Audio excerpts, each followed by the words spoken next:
Todos os que acessam a sua habilidade original são pessoas prósperas e que vão conseguir fazer dinheiro com isso? Por exemplo, a prosperidade ela está relacionada com os quadrantes do lugar que você está. Então, eu pego o indivíduo que...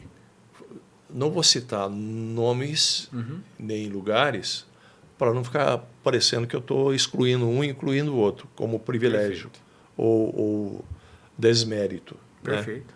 Então, as pessoas elas vão entregar por estímulo de necessidade. Então, a competência ela vai se medir não dentro de um pódio que está lá, digamos, eu já falei sobre isso em algum momento atrás, mas vamos citar a Maratona de São Silvestre. Então, por exemplo, esse ano de 2024, quem que ganhou de novo a Maratona de São Silvestre? Exatamente os quenianos. Por que que eles ganham? Porque o primeiro lugar deles não é o primeiro lugar do que ficou em segundo e nem do que ficou em terceiro. O primeiro lugar deles é medido pela exaustão da capacidade do que chegou em segundo. Então, eu explico melhor. Por exemplo, vamos pegar sensores que vão medir a minha resistência na corrida. Então, de 0 a 100, para o Poltergeist, eu não sei quem foi que ganhou agora, mas ele ganhou em outras ocasiões. Várias vezes. Várias vezes ele ganhou. Ora, ele chegava com 87. 87% da energia gasta. 87. Mas ele olhava para trás, ele ficava calculando o tempo que ele queria chegar à frente do segundo lugar. Então, se o segundo lugar acelerasse um pouco mais, ele ia para 88. Ao invés dele chegar com 2 minutos, ele chegaria com 2 minutos e 1 por medida de segurança. E o outro chegaria mais atrasado em relação a ele, porque não teria a resistência de manter aquela distância. Mas o outro, que estava lá para chegar em segundo, chegou com 98% da capacidade dele. Então, se você for analisar qual que é o primeiro lugar de fato, não é o primeiro lugar do pódio externo, mas é o primeiro lugar do pódio interno. Porque o Poltergeist poderia ter chegado 5 minutos, quiçá 10 minutos à frente do segundo. Né? Então, não é uma competição justa. É uma competição de opressão. Então, assim, a meritocracia é o caminho, tá? Mas ela precisa ser bem observada, porque existe um processo que, ainda que a gente tente descontaminar o apadrinhamento, ainda existe muito. Tá? O dedo de alguém para que o outro tenha bons resultados, enfim. Mas a meritocracia ela vai identificar a habilidade de quem está ali no primeiro, não é porque ele é melhor do que o outro, dentro de uma capacidade logística que a natureza precisa dele naquele lugar, em primeiro lugar. Assim como, por exemplo, o Ayrton Senna. Tá?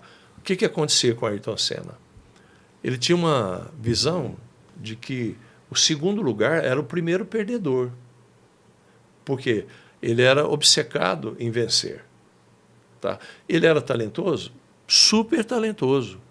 O dia que teve o acidente, eu estava assistindo a corrida, eu chorei. Eu olhei e falei, não é possível. Né? Você viu até saiu uma série dele agora?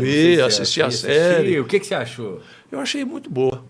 Achei muito boa. Achei que descreveu bem as características dele. Ele é um cara que encontrou a habilidade original dele, Ari? Ele encontrou, mas ele não teve o privilégio de reconhecer que ele tinha limites.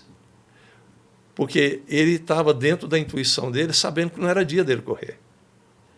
Né? Então, eu não posso ficar pensando que se eu tive intuição de não ir, aí eu vou atrapalhar tudo. Não, mas tem algum momento que não precisa te dar uma dor de barriga para você deixar de fazer as coisas. Porque, às vezes, a natureza precisa se valer desses instrumentos para parar a pessoa, porque ela precisa da pessoa mais adiante. Nesse caso aí, então, vamos refinar falando do Ayrton Senna. Isso. Aquele dia da corrida de Imola que ele morreu. Ele ouviu, ele entendeu, ficava claro, até pelas imagens que tem dele, ele indo na pista, olhando as coisas e tal.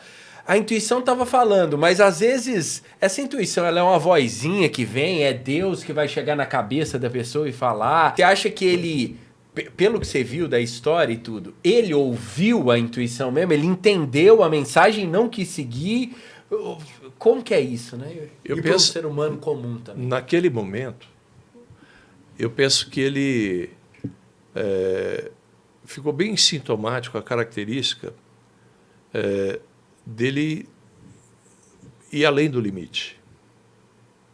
Então, ele tinha essa sensibilidade, mas ele tinha uma característica virtuosa de desafiar os limites do medo. E ele entendeu que ele poderia suprir e suplementar no braço dele a defasagem, o déficit que ele tinha para estar na frente daquela Benetton. Então ali ele estava numa briga, não era com a Benetton, ele estava numa briga com o caráter dele, que ele queria encontrar o limite dele que ele não conhecia. Então ele foi além do que o carro tinha e além do que as circunstâncias poderiam proporcionar a ele a ideia de ter um limite. Ele extrapolou todos os limites. Enfim, ele morreu em primeiro lugar. Ele assumiu, por conta dele, os riscos, como ele fazia, de ser melhor do que ele. Então ele tinha essa coisa da habilidade original bem identificada nele. Mas ela se confundiu com a obstinação, porque ele queria ir além. Como ele só conseguia vencer quando ele saía, como ele mesmo disse, que o importante não é 1:19:02. O importante é o 10º, que está atrás do 02, que fez ele chegar na frente. Porque para 1:19:02, tinham lá 25 pilotos correndo. Ele era aquele que queria chegar a 1/10 antes do outro. E ele queria entender isso, porque a Fórmula 1 é um ambiente de alta tecnologia que tem um papel muito importante no nosso conforto do dia a dia. Porque as tecnologias que a gente utiliza hoje, a grande maioria delas vieram da Fórmula 1. Né? E quem realmente trouxe esse ambiente de forma indireta para nós foi o Ayrton Senna, porque junto com os outros pilotos, eles testaram cada vez mais instrumentos para superar o instrumento anterior. Então ele era, pela obstinação dele, aquele que tirava dos outros mais do que os outros tinham para dar.